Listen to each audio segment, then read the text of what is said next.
become the highest-grossing group of the 1970s.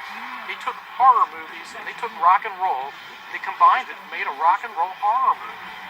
When they got on stage, it was like, wow. They captured the imagination of a generation with their iconic hits.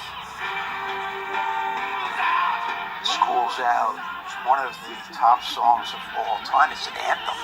And provocative stage show. They had the babies filled with blood, which Alice would slash and throw the parts around. They tried to ban us because they thought the show was too racy. But the pressure was immense. Glen's told that he's got to stop drinking or he's going to die. It was a party, but it became a bit of a horror show. And when the lead singer begins to outshine the other band members, it's not long before addiction, jealousy, and greed take their toll. I found out that they think, oh, because of me, he did the drugs, and it was the band. If one guy insists on getting rich, then he's signing the band's death warrant. And only 3 years after their first hit, the band implodes. He was Alice Cooper, and the other was Alice Cooper bandmates. They had to think, what are we, chopped liver? Nobody thought it was going to be the end of the band, but it was.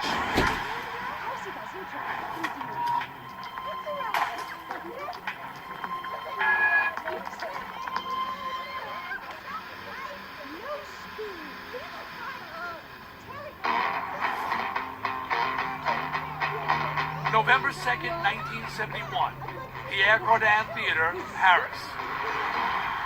After the success of its first commercial album, Love It to Death, Alice Cooper is on its first European tour. Though still playing small venues, there's a buzz surrounding the unusual group. There's a crowd around the block. There's so many people outside that there's almost a riot. Someone drives a car right through the plate glass window of the foyer. Those who manage to get inside are treated to a mesmerizing performance featuring a live snake and the death of Alice, the lead singer, by electric chair. The snake, the craziness was just totally unique and out there. They got on stage and it was like, wow. The front rows in awe. They didn't quite know what they saw, but they knew they saw Alice Cooper. After a grueling 7 years of struggling to make ends meet, the band members are finally getting the reception they've craved.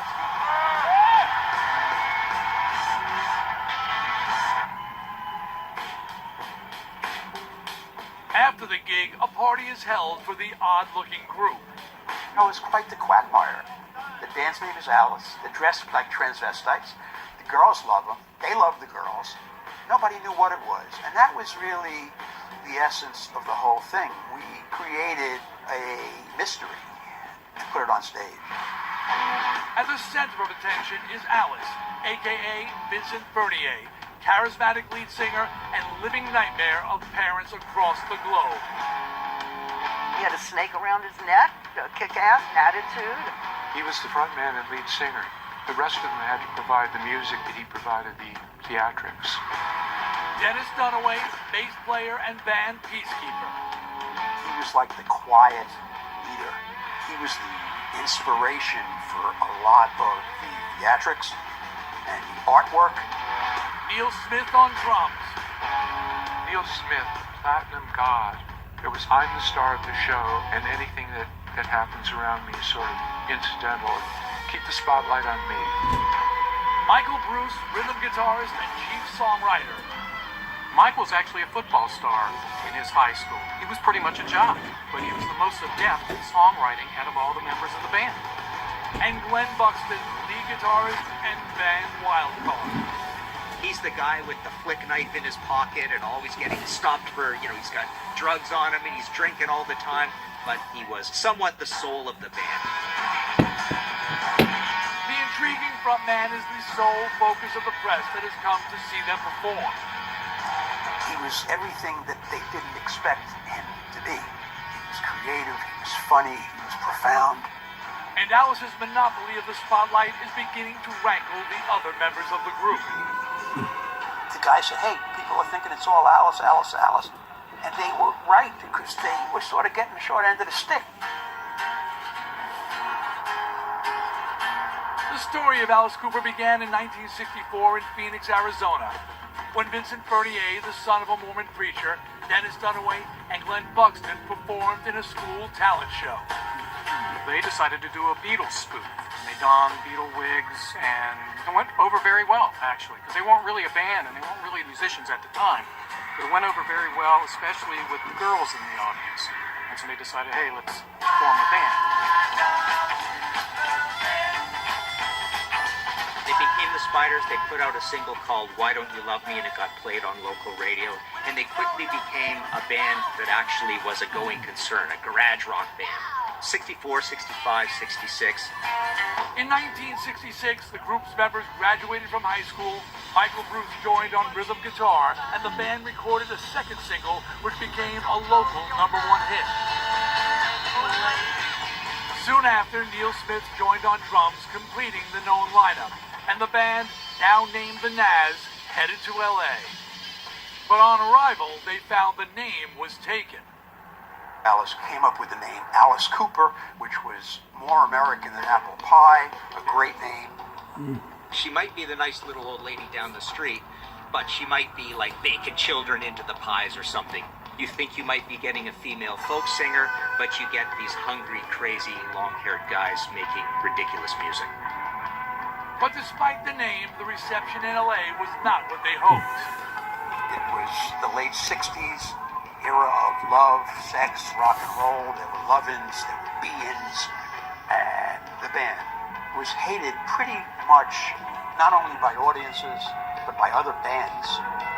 They thought they were, quote-unquote, upsetting the balance of the universe. Part of the problem was their unique look.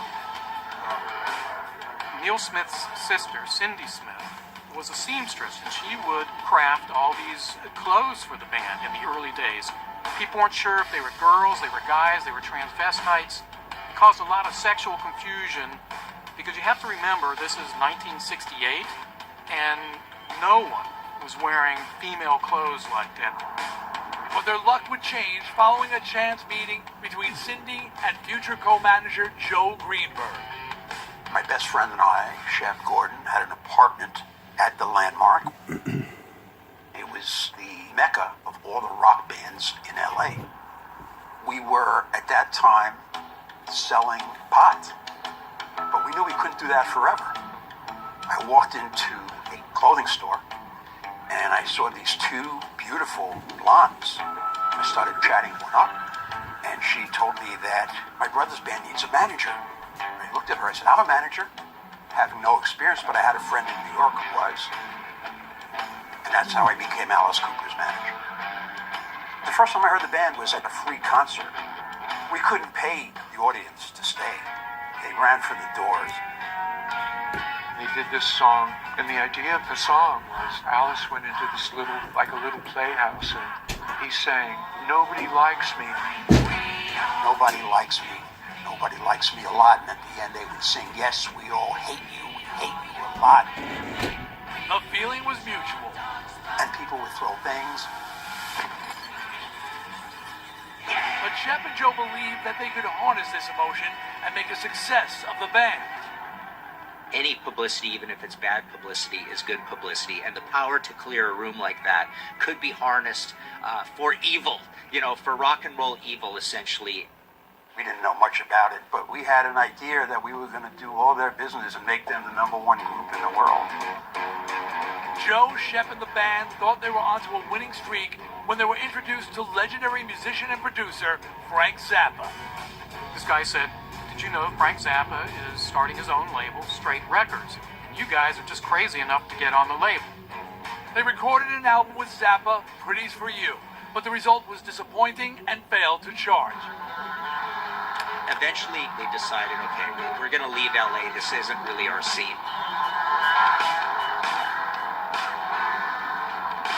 They finally found a home in the hard rock city of Detroit, cradle of Iggy Pop and the MC5, where the audiences loved them for their onstage antics as much as for their music. The band's stage show, even right from the start, they realized the power of props. If they found like a spare tire in the parking lot behind the venue, they would bring that out. A folding chair, a broom. At one point, they realized a good prop was a feather pillow slashed open, and they would blow the feathers all over the place. They were confrontational. I'm gonna break your arm in about 1 second. There was something very exciting about whether the frontman was going to make it off the stage alive or be pulled into the audience and torn to pieces because he was sort of swaggering around, blowing feathers and trying to annoy the audience.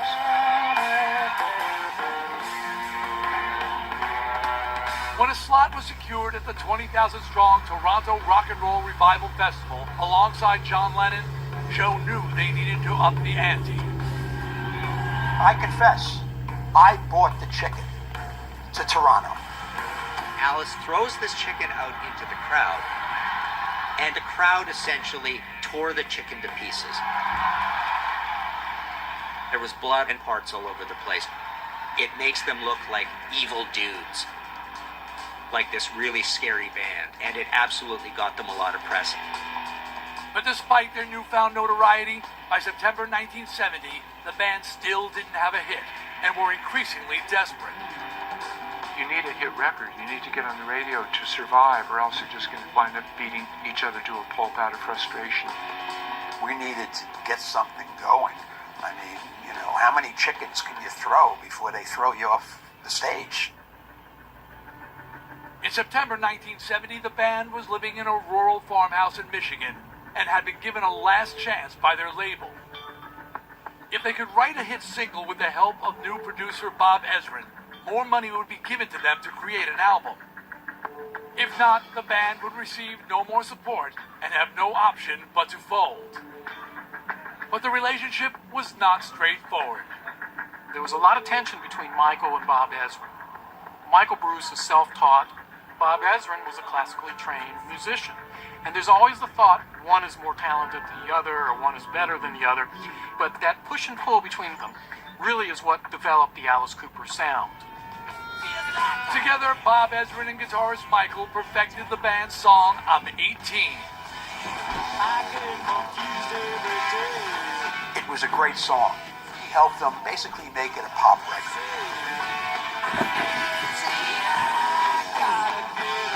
It's one of the top songs of all time. It's an anthem. I'm 18 and I like it. The single reached 21 on the charts. After 6 years, the band finally had a taste of success. From here, their rise would be stratospheric.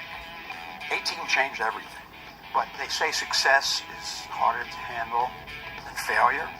It was intensely difficult to go from an unknown entity to the biggest band in the world. And the ongoing animosity between the lead songwriter and new producer would have lasting consequences for the band. People get big-headed. Members of the band think, oh, we don't need him. We're so terrific. But they were wrong. Bands are a volatile mix of talent and big personalities. But when the heat is on, they have the potential to explode. This is the story of the breakup of the Alice Cooper Band and their road to self-destruction. May 1972, Record Plant Studios, New York. Alice Cooper is busy recording its next album with producer Bob Ezrin. Now well-known rock stars, the last 2 years has seen the group release 2 albums, Love It to Death and Killer, featuring the pop hit Under My Wheels.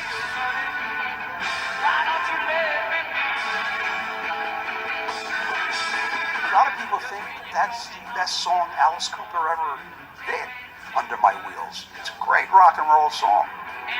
The music had become good. They'd become an exciting band. But it wasn't just the music that was bringing fame and success. Alice's stage presence had evolved considerably. When I first met him, he was delicate looking. He looked a little antiquated in a way. And as I recall, he was wearing sort of feminine shoes, like pointed toes with a slight heel. By late 1971, the lead singer was being executed on stage and performing with a live snake. And the onstage theatrics beloved by the band from the beginning were becoming a major draw. If you dangle a little tiny thing in front of a baby, I consider the audience a baby. If you dangle a little tiny diamond thing, they'll go like that. They'll watch it. The same thing with an audience. If you put an extravaganza, people like to see that. They're saying, wow, they say the snake's up there and the point's in the point. That's fine. But in the studio, cracks are beginning to appear within the previously tight-knit group. Guitarist Glen is taking longer and longer to record his parts, and the rest of the band is getting frustrated. Glen's problems with alcohol had been around for a long time. He had a drinking problem way back in high school. I mean, as I understand it, he was kicked out of school for drinking. He starts becoming a little bit of a liability in the band. His drinking was picking up. His guitar playing was getting sloppy.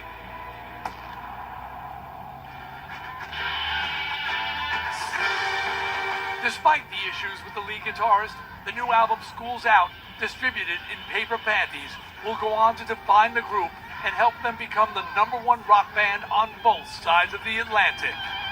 School's Out was an anthem to every kid who, at the end of the school year, wanted to hear that bell for the last time.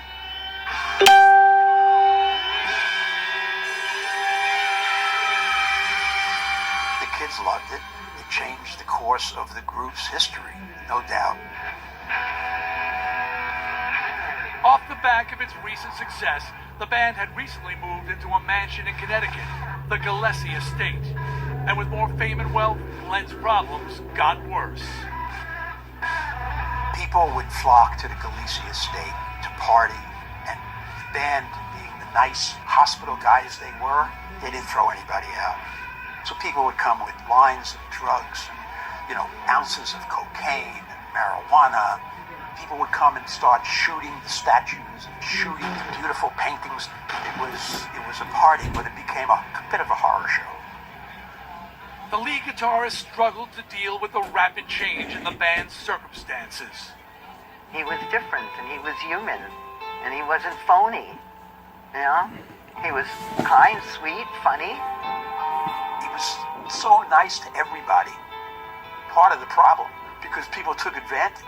People would come up, hey, Glen, have this, have that. And, it's hard to say no, when you're the rock star. And that winter, his problems came to a head.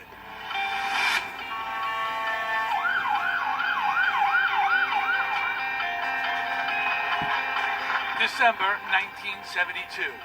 Glen is rushed to the hospital for emergency surgery on his pancreas. Glen became sick. He was hospitalized for 3 months. He almost passed away at that time. He was put in hospital with alcohol-related pancreatitis, and he was basically told that he's got to stop drinking or he's going to die. Following his time in the hospital, Glen goes to rehab. He had a real problem, terrible problem. In any group, there's going to be one person who isn't taking it well. Going from this little band in high school where we mimed with tennis rackets to walking on stage and 15,000 people screaming does your head in. Glen's alcoholism has serious repercussions for the new album, $1 Billion Babies. For a few months, he was unable to record $1 Billion Babies. He was too sick. A few months in Alice Cooper history is, 5 years in anybody else's lifetime. So he was a little bit behind. He was behind the writing. He was behind the recording. The band has no option but to hire someone else to play on the group's most successful and critically acclaimed album. Mick Mashburn, who was a friend of the band's, came in and pretty much took over Glen's parts while they were rehearsing.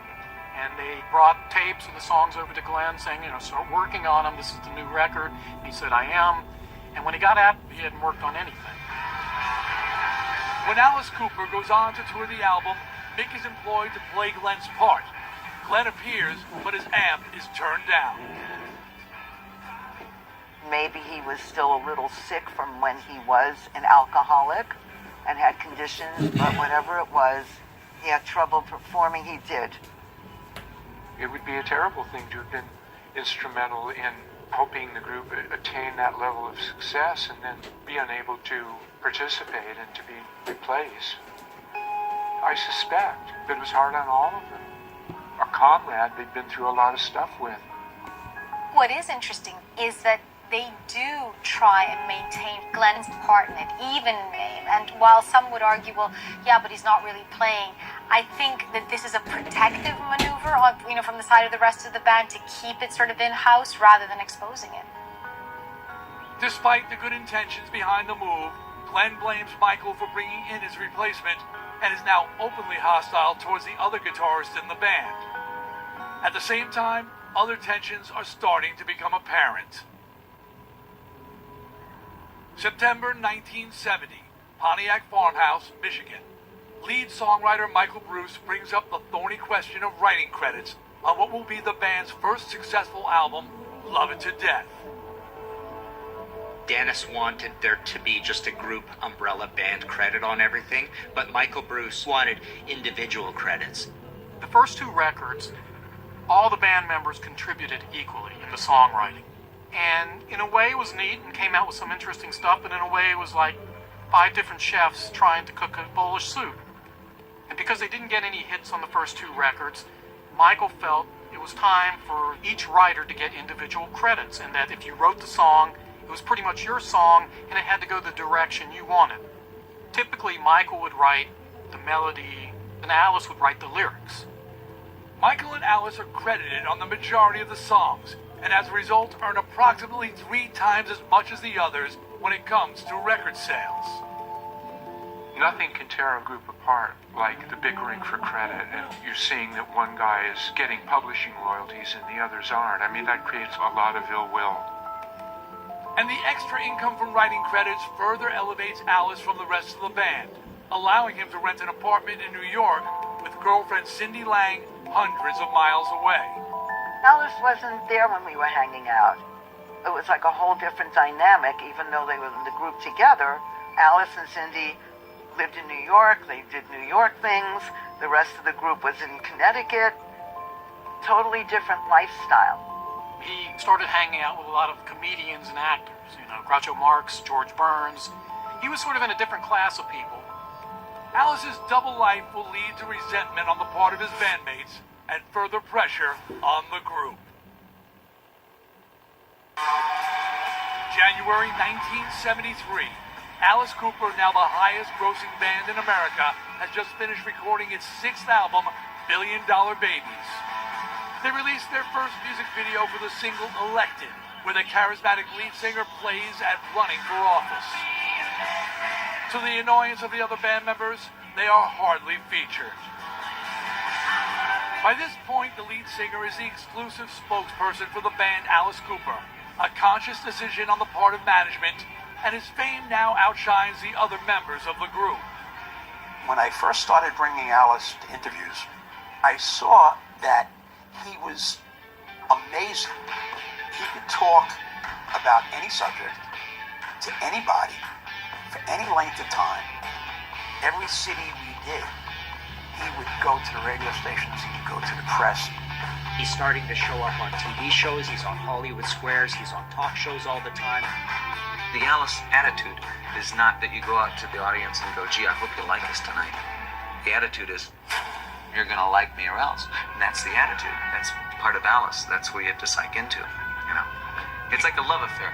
You take it, you grab it, you shake it, like that, and you say, you're going to love me or else.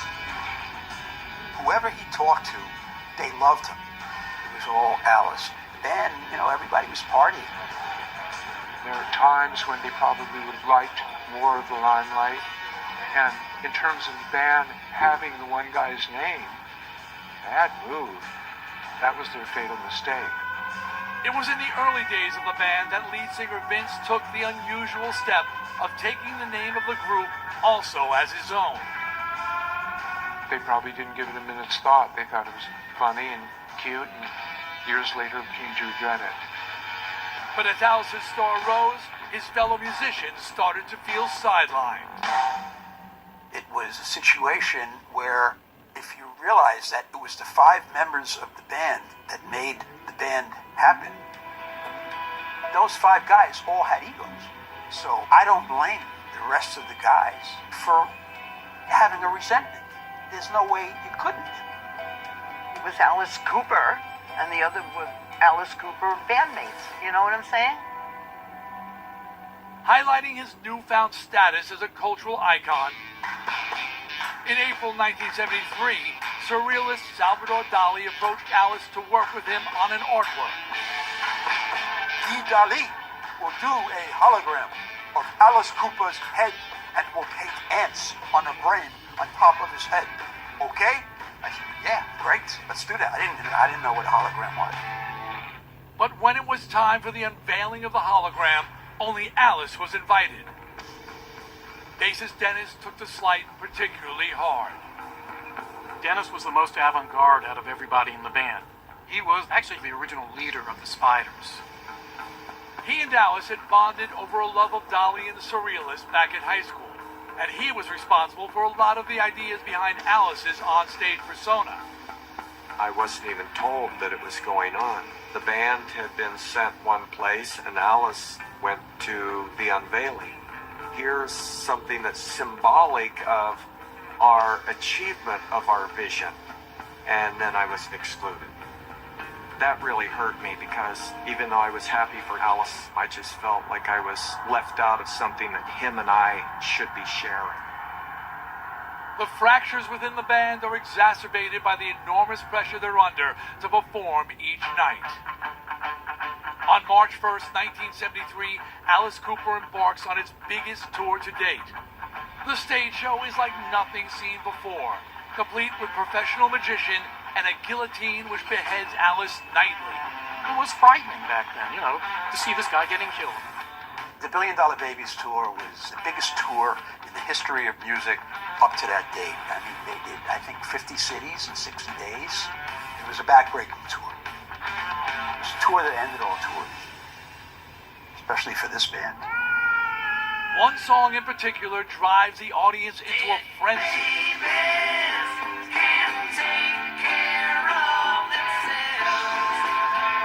The Dead Babies song was actually a song about child neglect. They would have baby dolls and baby doll parts strewn across the stage, and Alice would take a sword and stab it or dismember the baby doll in sort of a gruesome manner.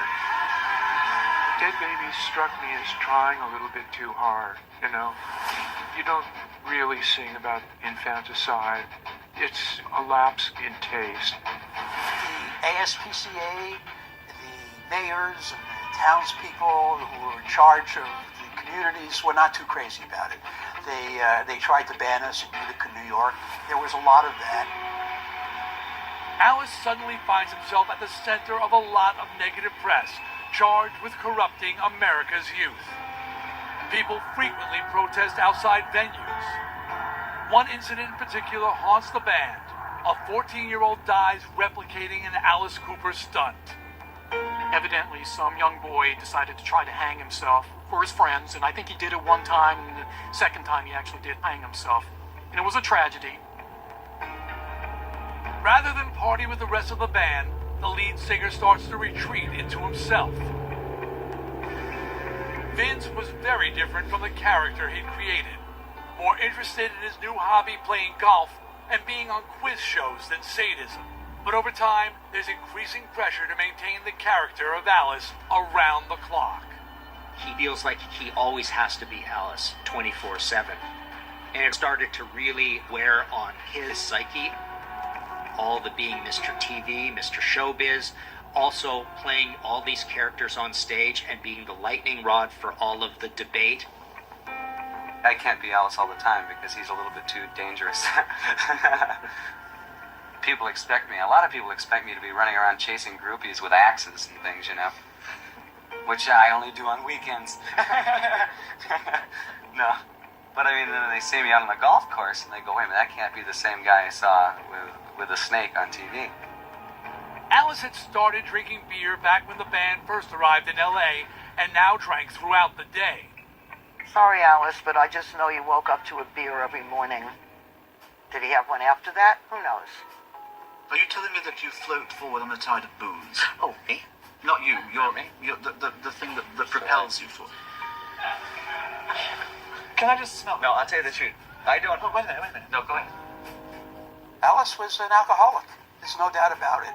You can't drink 3, 4, 6 packs a day and not be an alcoholic. Once in a while, he had a little liquor too. Are you now Vince or Alice? I'm about in the middle right now. I'm not really drunk enough to be Alice. So sort of a midway Alice. So you have to be drunk when you're Alice. Yeah, you have to be drunk to put up with Alice. More and more, Alice was visibly drunk, and on stage, his appearance was increasingly disheveled. It looked like he was kind of showing up out of the gutter for the show. He had kind of stains on him, like blood stains.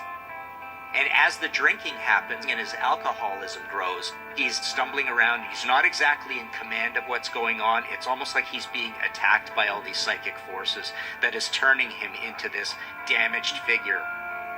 I think in the case of Vince, aka Alice, it's almost as if he becomes a method actor, right? So he embodies this aggression and sort of this hyper-violence.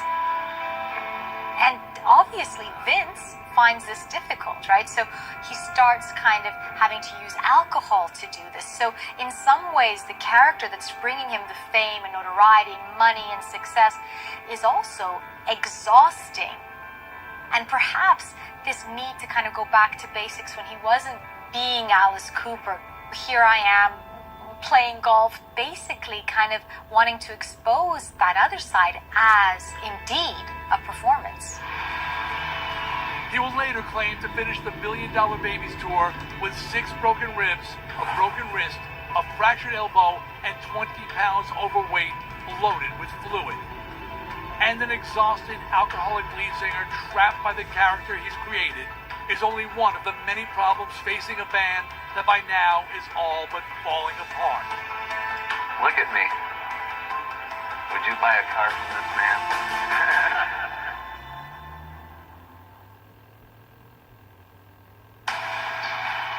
Alice Cooper rose to become the most shocking and successful rock band of its time.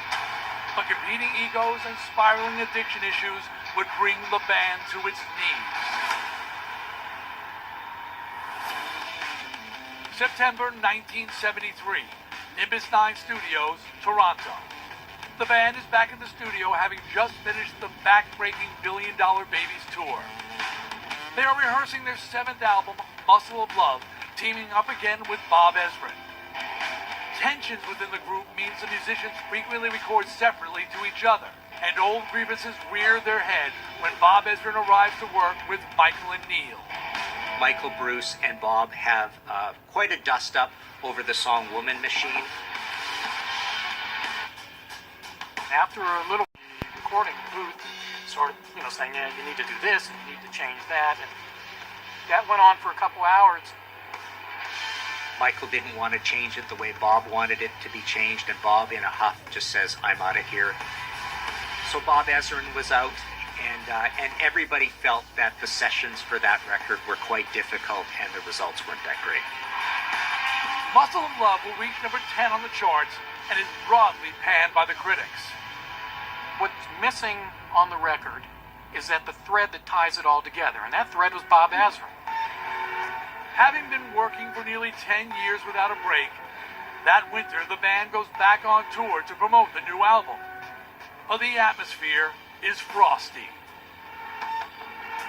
The holiday tour for Muscle of Love was the very last tour that the band did. There was never any friction between band members.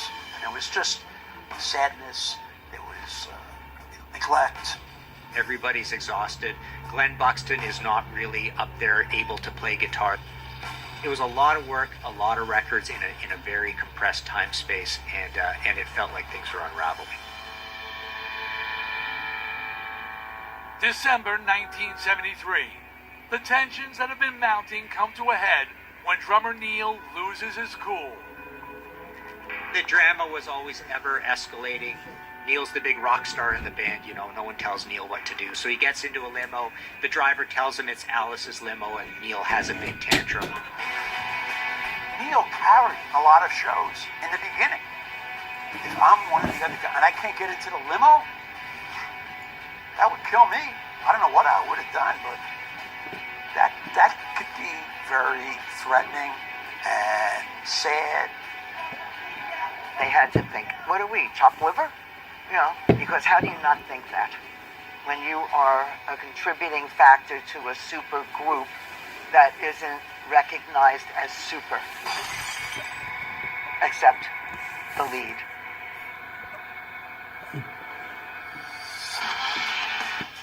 By now, traveling by private jet, with a full entourage of groupies and hangers-on, the band is living a life of true rock star decadence. Alice has descended into alcoholism, and he isn't the only one struggling. Though lead guitarist Glen has been to rehab and by now barely drank, he has found a new outlet, heroin. It was hard to get him to go to shows. I remember a couple of times doors had to be broken in to get him on stage. It was hard to get him onto tour buses. It was hard to get him onto planes. At one point, he drew a knife on the tour manager. Even if you could get him on stage, he was not performing, and hence you had to have the backup guitarists. Ex-girlfriend Susan recalls the band's attitude towards her and Glen as their habits diverged from the rest of the groups. Everybody was very nice when I got there and met them, but, you know, through a little bit of time, Glen and I did drugs. They weren't loving that, but they acted like we were, we weren't. We were just getting high on a few good things. You know, other people drank, we did a little whatever. The tour is based around the same complex, lavish set as $1 Billion Babies, with the addition of an appearance by Santa Claus, who gets beaten to a pulp after the final song. The problem when you create something colossal, extravagant, is you always have to top it. But not everyone is happy with the increasingly complex theatrics of the tour. There was the idea that the show was getting too large and too out of control and too expensive, and that was taking away from the music. And all of your fellow musicians are looking down their nose at you and saying, oh, you're just all about the show. December 1973. Backstage, co-managers Shep and Joe are having difficulty getting Neil and Michael to perform. Michael and Neil didn't want to go on stage wearing the flashy costumes, and it got to the point where Shep had to harangue them to actually go on stage and deliver the show that night. There's always somebody in the band who wants to be a musician, man. You know, it's like, I'm in it for the music, man. What's all this other stuff? Little realizing that in a case like Alice Cooper's, they became a huge concert draw largely on the basis of the theatrics and the sets and so on. Tensions within the group, combined with the hectic on-tour lifestyle, leave managers Joe and Shep cornered. As managers, we created a Frankenstein. We did everything we could do, and we created a band that took over the world, but it was out of control. I couldn't manage it. No one could manage it. So I left. It was self-preservation. What happens next will leave the band members reeling.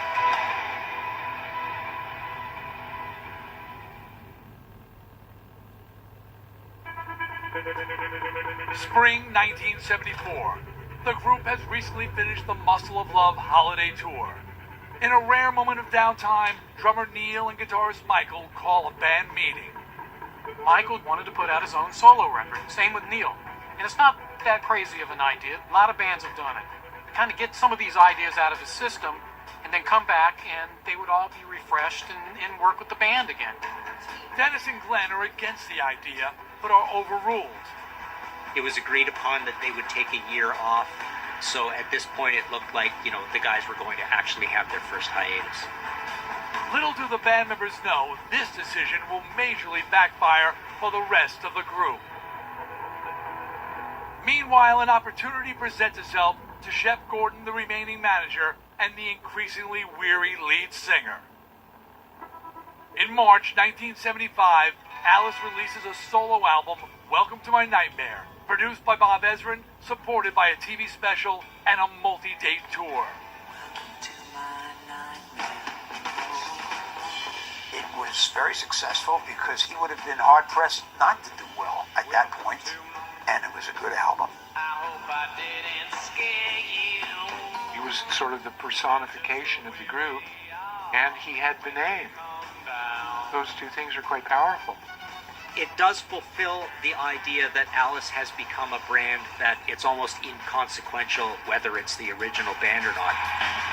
Nightmare features professional dancers, multiple costume characters, and is even bigger in scale than the $1 Billion Babies tour. I think the band was surprised at how fast Alice snapped back and how there were all these plans just full speed ahead. This thing's going to be a big elaborate tour. The other band members are spooked. They all believe the Alice Cooper group is now due to get back together, but it's looking increasingly unlikely. Fall 1975, Neil's house, Connecticut. Neil kept trying to get a hold of Shep. Shep wasn't returning his calls. He eventually talked to Shep, and Shep just told him, "I'm sorry, the band's not getting back together." And Neil kind of had to go to the other guys to break the news to him. Nobody thought it was going to be the end of the band, but it was.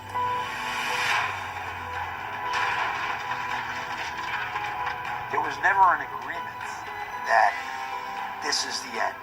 Okay, we're not going to record anymore. They were devastated. Well, after a while, Michael, Dennis, and Neil formed a band called the $1 Billion Babies. And they released a record called Badalek. They each took out $30,000 of their own money and put it into the big stage show. The album isn't that good, and the tour, it only runs a few dates and then it dies because the money runs out essentially, and that whole thing flops. Michael and Neil both record solo albums in 1975, but neither is released commercially until several decades later. All three continue to play music with various bands, but do not attain commercial success. You really don't hear anything from these guys for a long time. For Alice, Welcome to My Nightmare will lead to a contract with Warner Brothers and a successful solo career. And in late 1975, Alice went even further in his bid for monopoly over the band's brand. He changed his name legally to Alice Cooper. I'm not a lawyer, but that would probably be a tough case to litigate, I imagine. I know how I would have reacted if I had worked, for 10 years through all kinds of wars and storms and obstacles to create this group as equally as everybody else, and then one guy taking it and running with it. I would have been devastated. How could I not? Glen Buxton, weakened by years of addiction, died from pneumonia in 1997 at the age of 50. The four remaining band members were not seen in public together until 2011, when the original Alice Cooper band was inducted into the Rock and Roll Hall of Fame. It was great to see the recognition from the industry. It was a long time coming for Alice Cooper. That was part of the struggle and the fight that we were dealing with all along. Alice Cooper created something brand new. After Alice Cooper, you had to have theater. You had to have action. They took horror movies and they took rock and roll, they combined it and made a rock and roll horror movie. They were the most shocking, outrageous band ever to hit the scene. And even to this day, there is no one like Queen Alice. They were the greatest shock rock band of all time. Without an Alice Cooper, there wouldn't be a Kiss, and then you move on to a Motley Crue and a Marilyn Manson. Alice Cooper was the band that basically showed the world that there's a whole lot more you can do as a live act. You have to give Alice Cooper the credit for all that great stuff that we see at live shows to this day. They're the band that started it all.